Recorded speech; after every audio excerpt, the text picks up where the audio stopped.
Look at Tchouameni. Tchouameni बार बार attackers के पीछे जाके खड़ा हो जाता है भाई। He only wants to collect the ball between the centre backs, he only wants to win the ball. भाई चुआमेनी की मूवमेंट्स देखो भाई, इन बिल्डअप फेज चुआमेनी एक ही जगह खड़ा रहता है भाई। चुआमेनी एंड रॉड्री में बहुत बड़ा डिफरेंस है। रॉड्री की गेम रीडिंग, रॉड्री की अंडरस्टैंडिंग, रॉड्री की ऑफ द बॉल मूवमेंट्स। भाई रॉड्री एक नेचुरल टेम्पो सेटर है, एक नेचुरल डिक्टेटर है। जरूरत रॉड्री की थी, साइन बर्नार्डो सिल्वा कर लिया। जरूरत राइट विंग पे थी, साइन वहां पे किसी को किया नहीं। सबसे बड़ी प्रॉब्लम रियल मैड्रिड की लास्ट 2 साल से मिडफील्ड थी, प्रायोरिटी मिडफील्ड थी। Main issue, main problem midfield था।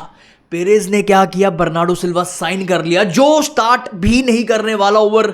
अगर आपको लगता है बर्नार्डो सिल्वा स्टार्ट करेगा over Arda Guler, Bellingham, Valverde, Tchouameni, then आप बहुत गलत हो मेरे भाई। बर्नार्डो सिल्वा को साइन कर लिया। क्यों रॉड्रिगो को साइन नहीं? जो बंदा सॉल्यूशन है फॉर रियल मैड्रिड, इससे बेहतरीन रिप्लेसमेंट ऑफ क्रूज हो ही नहीं सकती पूरी दुनिया में, इन फुटबॉल वर्ल्ड। बट क्यों हमने बर्नार्डो सिल्वा साइन किया? बिकॉज वो फ्री का था, वो फ्री में पड़ा। 2 साल से सेम प्रॉब्लम, हम उसी same problem, biggest problem midfield, उसी मिडफील्ड के साथ, उसी प्रॉब्लम के साथ हम नेक्स्ट सीजन एंटर करने वाले। और अगर आपको लगता है होसे मोरिन्यो आते ही मैजिकली एक जादू करेगा और कामाविंगा, वाल्वर्दे, बेलिंगम, चुआमेनी इनको एक बेहतरीन मिडफील्ड में कन्वर्ट कर देगा, देन आप बहुत गलत हो।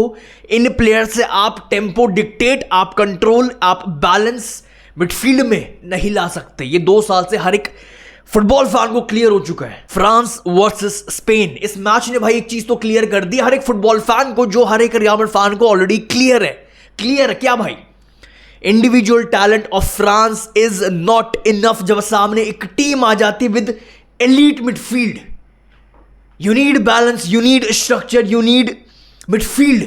भाई रॉड्री gives you possession, ये आपको कामनेस देता है, ये बंदा आपको कंपोजर देता है, ये आपको टेम्पो कंट्रोल करके देता है, ये आपको प्रेस रेजिस्टेंस देता है भाई, ये आपको एबिलिटी देता है to dictate the games from deep. Tchouameni and Rodri भाई बहुत डिफरेंट है। एक रिपोर्ट रख देता हूं भाई आपके सामने, रिपोर्ट है भाई। Some of Real Madrid leaders still want the club to sign Rodri. Perez का ऑब्सेशन विद अटैकर्स, ओलिसे को मैं साइन कर लूंगा 200-250 मिलियन में भाई, अगर ओलिसे को बायर्न म्यूनिख जाने देती है। बट भाई मैं इतना ज्यादा शॉक्ड हूं as a Real Madrid fan. मुझे नहीं पता जो बंदा इतने सालों से रियल मैड्रिड को संभाल रहा है, उसको ये चीज, बेसिक चीज नहीं समझ में आ रही है कि भाई तेरी मिडफील्ड, तेरे अटैकर्स कुछ नहीं कर सकते। कल फ्रांस का अटैक खड़ा का खड़ा रह गया, एम्बाप्पे खड़ा का खड़ा रह गया, ओलिसे खड़ा का खड़ा रह गया, डेम्बले खड़ा रह गया, बारकोला, डुए, हर एक बंदा आ गया खड़ा का खड़ा रह। अबे अटैक को लेके कहां जाओगे?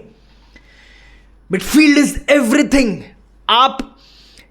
आपकी team, you can have elite attackers, you can have elite defenders, आपके पास एक तगड़ा कोच भी होगा भाई, आप कुछ नहीं उखाड़ सकते जब तक आपके पास मिडफील्ड नहीं है और मिडफील्ड में बैलेंस नहीं है, राइट प्रोफाइल्स नहीं है। रॉड्री को साइन ना करना भाई, जो मर रहा है रियल मैड्रिड को ज्वाइन करने के लिए, भाई रॉड्री को साइन ना करना, ये एक बहुत बहुत बहुत बड़ा गलत डिसीजन होगा भाई from real Madrid, from Perez.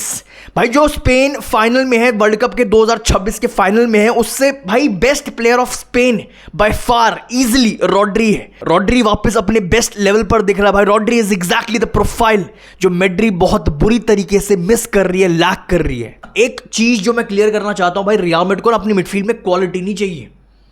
चलो बर्नार्डो सिल्वा लेके आ गए, बेलिंगम ऑलरेडी है, वाल्वर्दे ही क्वालिटी है, कामाविंगा है, भाई सारे क्वालिटी। आप इनको नहीं, आप नहीं बोल सकते ना कोई एवरेज प्लेयर नहीं है, ये सारे क्वालिटी मिडफील्डर्स हैं।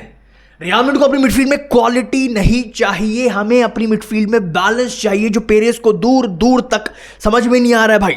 रॉड्री टेम्पो भी डिक्टेट करता है, बिल्डअप प्ले भी आपको सॉल्व करके दे रहा है, अंडर प्रेशर पूरी गेम चला रहा है भाई। फ्लोरेंटिनो पेरेज ने रॉड्री को साइन क्यों नहीं किया? क्यों एकदम से उसके अगेंस्ट में होगा, बर्नार्डो सिल्वा को साइन कर लिया? पहली बात बहुत सिंपल भाई, रॉड्री 30 से 40 से 50 मिलियन का पड़ेगा, वहीं पे बर्नार्डो सिल्वा जब आपको फ्री में मिल रहा है, तो पेरेज ने पूरी दुनिया को दिखा दिया। पहले एक झूठा प्रॉमिस किया अपने इलेक्शन जीतने के लिए, भाई मैं एंजो फर्नांडिस लेके आऊंगा, मैं प्लेयर्स लाऊंगा, मैं गैलेक्टिको साइनिंग करूंगा, मैं ओलिसे के पीछे जाऊंगा, मैं ये करूंगा, मैं वो करूंगा, इलेक्शन जीत गया। जो रॉड्री में बहुत लंबे टाइम से रियल मैड्रिड इंटरेस्टेड थी, उसको भी साइड कर दिया। क्यों? क्योंकि वो 30 से 40 मिलियन का था। बर्नार्डो सिल्वा फ्री का जब मिल रहा था, तो भाई पेरेज ने दुनिया को दिखा दिया, ले भाई हम तो एक एक्सपीरियंस मिडफील्डर ले आए, मैंने तो अपना काम कर दिया। बट रियल मैड्रिड को चाहिए क्या? रियल मैड्रिड लैक क्या कर रही है भाई? उसको कंप्लीटली इग्नोर कर दिया फ्लोरेंटिनो पेरेज ने। भाई पेरेज जो 2-3 साल से यही चीज कर रहा है भाई, बैलेंस, एक्सपीरियंस, एक proper deep line play maker, ball playing midfielder, एक प्रॉपर पिवट में खेलने वाला भाई, प्रॉपर एक्सपीरियंस, इन सबको इग्नोर करके पेरेज ने वो कर दिया जो उसको करना था। Spain versus France. फ्रांस हर एक match of this world cup में फाड़ के आ रही थी, उस टीम को प्रॉपर फुटबॉल सिखाया स्पेन ने। कल के मैच में एक चीज तो क्लियर हो गई है, पूरी दुनिया को एक चीज समझ में आ जानी चाहिए भाई, a great midfield is the foundation of a great team. आपके पास होंगे भाई attackers world class, defenders world class, coach आपके पास होगा, बट अगर आपके टीम के पास मिडफील्ड ही नहीं है, मिडफील्ड में अगर बैलेंस नहीं है, आपकी टीम स्ट्रगल करेगी, बार बार स्ट्रगल करेगी भाई। एंड ये रियल मैड्रिड का सबसे बड़ा इशू रहा है, सबसे बड़ी प्रॉब्लम रही है ओवर लास्ट 2 सीजन्स। काफी रियल मैड्रिड फैंस को लग रहा है भाई अब मोरिन्यो, फाइनली मोरिन्यो आ गया भाई, तो रियल मैड्रिड अपने आप ट्रैक पे आ जाएगी।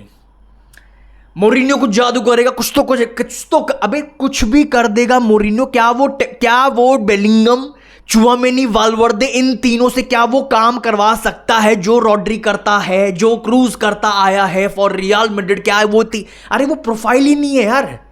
जब तक बैलेंस नहीं है, प्रोफाइल नहीं है, आप कुछ नहीं कर सकते। आप मोरिन्यो ले आओ, आप एम्बाप्पे 3 खड़े कर दो आगे पूरे अपने अटैक में, चुआमेनी, वाल्वर्दे, बेलिंगम, कामाविंगा, भाई इनमें से कोई भी टेम्पो डिक्टेट नहीं कर सकता, अंडर प्रेशर गेम नहीं चला सकता। फिर से बोल रहा हूं, रियल मैड्रिड को क्वालिटी की जरूरत नहीं है, रियल मैड्रिड को बैलेंस की जरूरत है। स्पेन वर्सेस फ्रांस एक चीज सिखा दी है भाई, हमेशा जो एलीट मिडफील्ड होगी ना, वो हमेशा आपके एलीट अटैक को खा जाएगी, खत्म कर देगी। कहां था कल के मैच में डुए, कहां था कल के मैच में बारकोला, एम्बाप्पे, डेम्बले, कहां था ओलिसे, कहां था? पेरेज का जो ऑब्सेशन है अटैक से, फ्रंट 3 से, फॉरवर्ड से, इंडिविजुअल ब्रिलियंस से, ये ऑब्सेशन रियल मैड्रिड को भाई 2 सीजन से तो खत्म कर दिया। हर एल क्लासिको में पिटाई हो रही है, समझ नहीं आ रहा है इस बुढ़े को, अभी तक समझ नहीं आ रहा। तू भाई ओलिसे भी लेके चले जा, तेरे को खत्म कर देगी। France versus Spain is like, आप समझ रहे हो, एक same structure is like real Madrid and Barcelona. Spain is Barcelona, France is real Madrid. वहां पे इंडिविजुअल ब्रिलियंस है, स्पेन के बार्सिलोना के पास स्ट्रक्चर है, मिडफील्डर्स हैं भाई। आपको अभी भी आप ओलिसे भी साइन कर लो, आपको खत्म कर देगी बार्सिलोना अभी भी बहुत आराम से। आप इवन आफ्टर साइनिंग ओलिसे, भाई समझ ही नहीं पा रहा ये बुढ़ा, नहीं समझ आ रहा, इसको समझ में नहीं आ रहा जब तक तू अटैक के साथ क्या करेगा, तू ओलिसे के साथ क्या करेगा, एम्बाप्पे के साथ। कल के मैच में एम्बाप्पे ने क्या कर लिया मुझे बता। जब तक तेरे मिडफील्डर्स तेरे को सपोर्ट नहीं देंगे, जब तक तेरे मिडफील्डर्स गेम को प्रोग्रेस नहीं कर सकते, जब तक तेरे मिडफील्डर्स गेम को कंट्रोल में नहीं रख सकते, जब तक तेरे मिडफील्डर्स बॉल को प्रोग्रेस नहीं कर सकते, प्रेशर में भाई प्रेशर को बीट करके गेम को चला नहीं सकते, ट्रांजिशन को कंट्रोल नहीं कर सकते भाई, टेम्पो को डिक्टेट नहीं कर सकते, आपके एलीट फॉरवर्ड्स कुछ भी नहीं कर सकते भाई, खड़े के खड़े रह जाएंगे। जो कल के मैच में हुआ versus France versus Spain, real Madrid को बहुत ज्यादा जरूरत है रॉड्री की, कंट्रोल की, लीडरशिप की, प्रूवन मिडफील्डर की, जो रियल मैड्रिड को एंड रियल मैड्रिड के मिडफील्ड को कंपोजर देगा, लीडरशिप देगा, बैलेंस देगा, राइट प्रोफाइल देगा। पेरेज खत्म करके मानेगा भाई। As a Real Madrid fan भाई, अभी तक मेरे को समझ में नहीं आ रहा है, 2 साल से सबसे बड़ी प्रॉब्लम हम उसको अभी तक सॉल्व नहीं कर पाए हैं। क्रूज बाहर से बोल बोल के मर गया भाई, ये प्रॉब्लम दिख रही है रियल में, हर एक बंदा बोल के मर गया, पर बुढ़े को समझ में नहीं आ रहा है। वो अभी भी 250 मिलियन लेके जाने को रेडी है फॉर ओलिसे। प्रायोरिटी तुम्हारी क्या होनी चाहिए, प्रॉब्लम क्या होनी चाहिए, लैग क्या कर रहे हो भाई? और ये इतने सालों से प्रॉब्लम दिख रही है, सिर्फ इस समर ट्रांसफर विंडो की कहानी नहीं है, ये इतने सालों से दिख रही है। इतने सालों से हम बेल को right winger, proper natural right winger हम नहीं ला पाए इतने सालों से, क्रूज को रिप्लेस नहीं कर पाए इतने सालों से। नंबर 9 बेंजिमा भाई, ठीक है यार, that's all for this video. I really hope किसी ना किसी तरीके से हम रॉड्री को साइन कर ले। वो बंदा जब आने को मर रहा है, तुम्हारे क्या दिक्कत हो रही है 30, 40, 50 मिलियन फेंकने में? That's all for this video भाई। अपने थॉट्स कमेंट सेक्शन में, आई रियली होप लाइक कर दिया होगा, चैनल को सब्सक्राइब कर दिया होगा भाई आपने। अपने थॉट्स कमेंट सेक्शन में जरूर रख के जाना भाई, रॉड्री पर, रियल मैड्रिड पर, पेरेज पर। आपके हिसाब से क्या मोरिन्यो ऐसा जादू कर देगा जो हमारी जो मिडफील्ड की प्रॉब्लम है वो सारी सॉल्व हो जाएंगी? जो कार्लो एंसेलोटी जैसा कोच नहीं करवा पाया, ज़ाबी अलोंसो जैसा कोच नहीं करवा पाया, क्या वो मोरिन्यो द स्पेशल वन क्या वो कर देगा? आपके thoughts, I will see you very soon. Thank you.